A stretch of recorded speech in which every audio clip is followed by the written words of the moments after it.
Weaponeer here, and this is another part of the video series where I'm talking about items related to cameras. Now this is my old camera, and this is an HD camera. It's just not as nice, not near as nice as my current camera, which is, you know, like double the size of this easily. When it's all outfitted, it's like it's really big. And so this right here is just going to be doing a stand-in for my regular camera. Now, the reason why it's a stand-in is because, well, we're going to mount something to this camera because this camera has a microphone in. Got a little mini plug that you can plug into this. So what I'm going to do is I'm going to show you how to use that. Now, normally you would use a better microphone, and this is the one I've been using in the last couple of videos actually. This is my normal shotgun microphone, and this is the shock mount that it has. But this camera doesn't have a shoe on it, so I can go ahead and plug it in. So basically, normally you would go ahead and you take this and you plug it right into your camera, and then this would be either mounted to your camera or whatever, mounted next to it, whatever. And that's how you normally get a lot better audio from your camera. The built-in microphones are pretty crappy. If you use something better, especially a powered microphone, especially a shotgun, it's going to go ahead and be a lot better for audio. Now, let's say you want to mount a real nice microphone. That's XLR, and typically your, like your interview microphones and stuff like that, a lot of those are XLRs. XLR is a better microphone, mainly because of the cable. This right here is a 3.5 mini cable. These right here are typically not shielded very well, while the XLR cable is shielded much better. Now, I'd love to show you an XLR cable right here. Unfortunately, I'm using it right now. So, XLR is a big cable, big heavy cable, and that's the one you normally see with the singers. They plug it into their microphone, and they're carrying around the big heavy cord. Well, it's like an extension cord. Not quite that big, but really, really close to it. And that's a much better cable. It's like I said, it's better shielding. And the better shielding, you're going to get rid of all the humming and things like that. Shotgun microphone. This is a directional microphone, and it's like a shotgun pattern. Shotgun pattern is like this. Well, so is this. This picks up the sound basically there, not there. It's not an omnidirectional. It's a directional. So by having this, you're able to go ahead and point the camera along with the microphone at a subject and have them talk outside or something like that in a like a park setting where there's a lot of people milling about and playing games and whatever, dogs barking. You're able to go ahead and have this pointed at the at the actor and then pick up them mostly without having to pick up all the other distracting sounds. And that's what's nice about that kind of microphone. It's the ability to kind of cancel out much of the background sounds is really vital in most of these kinds of microphones. So if you get the XLR type, then you're running into a problem because the XLR type takes a big, it's a big plug. It's like that big, and you can't plug that big cable into the little 3.5 mini plug. Now you can go ahead and purchase an adapter that goes from mini plug to XLR. I typically do not like them. I do have one that goes XLR to male mini plug, but I use that for a different purpose.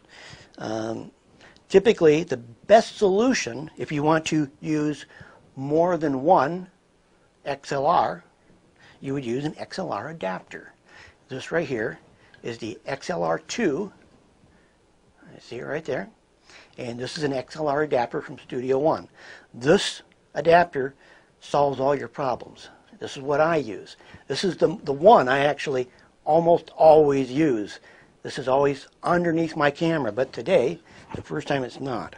Now normally you would take your camera, and your camera would get threaded right onto where you normally thread on your tripod mount.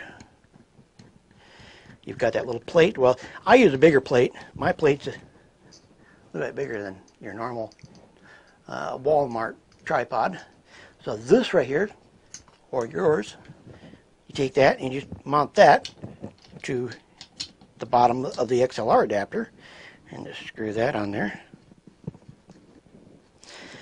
As you can see, automatically your camera gets a little bit bigger. This right here allows you, now what you do is you take this, the 3.5 goes into the 3.5 into the camera. So now you can take this, which is the shotgun mic, but this is a mini plug style. This right here can get plugged in right there. So we're able to go ahead and have this one, kind of like I'm doing right now. Right now I'm using the Rode video mic, which is a shotgun style microphone.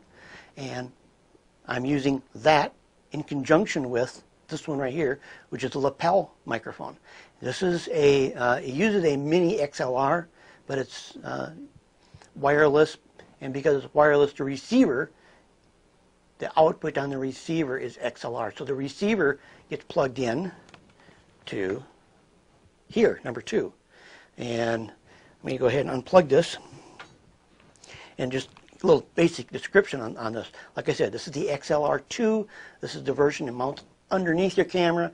The other version, which I have, is belt mounted. So it mounts to your belt just in case you have any kind of Steadicam or anything like that. Now, this right here is nice and simple. You have one 3.5, and that's right here. And that's on your let me turn this around here. That is on your right channel. So you got a right channel and a left channel. Now, and you got a switch right here. This switch right here is, you got S on the upper side, that's stereo. M on the lower side, that's mono. If you switch it to stereo, then when you plug in either a 3.5 mono, a 3.5 mini plug, or an XLR on the right channel and an XLR on the left channel, then you're going to have like an interview style. You can go ahead and have the presenter having one microphone lapel and the other one having a lapel, and so you're getting stereo left from the presenter and right from the person being interviewed. So you're getting the correct relationships as far as where sound is coming from. And it's a little easier for people to watch than in a mono. Now, mono is not just left channel, or it's not just right channel. In the case of this right here, the mono ends up being a shared left-right channel. So it's basically, there's no stereo, but it's sharing both channels. This way you can go ahead and, like I'm using it right now, I'm using a shotgun and a lapel. I can't use a right and a left, so I have to go to mono. And I switch to mono, and then in the mono mode, the shotgun microphone and the lapel microphone are shared, both on the right and left channels. So it's shared. And that gives you a, by this method right here, I'm able to have the lows that the lapel will pick up, and typically not very much bass, they're kind of tinny, and the highs that the Rode video mic picks up, and the bass that it really picks up, and combine the bass with the treble and put it all together in one signal that goes out to the left and right channels. Gives you a much better audio. That's mainly why I use 2 microphones, to combine together to give you better audio. Now, when I'm at the range or something like that, I will typically only use 1, but I have the option of using 2, or I can go ahead and stack the adapters, and I can go to 3 XLR, because I got to use the other one to plug in. So you can kind of stack them. You're going to have some a little bit of loss because these are not powered. This model is not powered. Okay, which one's better, the Beach Tech or the Studio One? Well, let me put it this way. This is the one I use, and I absolutely love the Studio One. Studio One also repairs XLR devices, and $25 to repair them. And the majority of all the ones that they repair are Beach Tech. You know, it gives you a little information there. A lot of the Beach Tech, they have problems. They got humming, and they some cheaper components in them. The Studio One, they use all the higher end and proprietary components. So, you know, what they use is really good stuff, where the Beach Techs and stuff like that on the low end models are, probably some of the other cheaper components. Now, the other thing that this allows me to do is, because it has a left and a right, I can go ahead and dial up my Rode, the shotgun microphone. I can dial that higher, and this one right here, the lapel mic, I can dial that lower. And by doing that, it's going to give you a more balanced feel. The bass isn't going to sound like it's way far away, where I can just go ahead and I can tune the microphones using these switches right here, or these dials. And with that, I can go ahead and get a proper balance. So the XLR adapters themselves are a fantastic idea. Highly recommend them, because you hear my audio and it's typically pretty good. I'll never claim to be having great audio, because I'm always buying new stuff and I'm getting better and better and better and better. Practice makes perfect.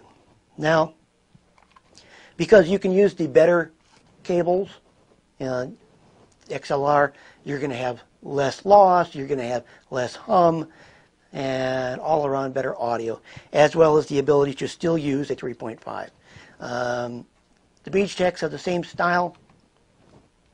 You're going to get the same thing as this, but without the quality of the components on the inside. As far as the other powered models, if you have a powered microphone, like this one right here, if you use something like this that uses a phantom power, then you can go ahead and power it off one of the powered units. Now this is unpowered. Then you can go ahead and, like, they have basically a little amplifier in them, and you can use them. So there's a lot of different types out there that you can use. I personally like the Studio Ones. What would happen if you bought a Beach Tech? You'd probably buy just fine. You probably won't have any problems with it. It's just the chances are that you might get some hum and things like that, and that's why Studio One gets a lot of Beach Techs, to get that hum out of there. So you don't want to go ahead and buy something brand new and not have it perform like you expect it to. So that's basically it. XLR adapters are a great way of adding two microphones to one old camera, like this one. And this old camera only has the one input, and it's only the mini plug. Only your basically high-end cameras, your prosumers, those will have the XLRs on camera. I've got a lower-end prosumer, and that one right there does not have built-in XLR. So I've got to use an XLR adapter in order to use better microphones. Now, if you're in a band or something like that, most likely you're going to have the XLR, or you're going to have the phone plug style. And my other XLR adapter accepts 3.5, the phone plug, the big RCA ones, as well as XLR. So you can get them either way, and that way you can cover all your bases. But basically, in a band, you're probably used to having more than one input, so it gives you an idea that if you want to go ahead and film it, you either have to do it separately, or capture separate audio, and then use one of these with the. That's the main reason for that. It's a clapper board, and video clapper board, and that clack makes a spike of sound, and you compare the audios up to that spike, and that's how you synchronize the audio. Or you can just go ahead and buy an XLR adapter and get rid of all your problems. There you go. That right there is the Studio One XLR adapter. This is the XLR2.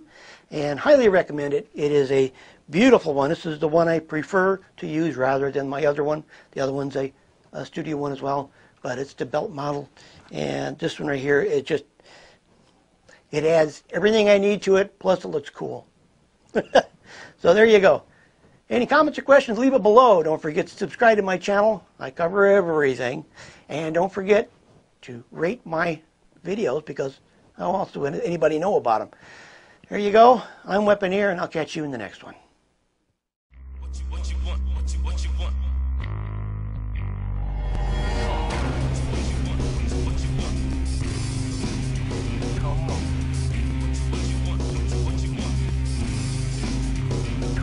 Come on. Come on.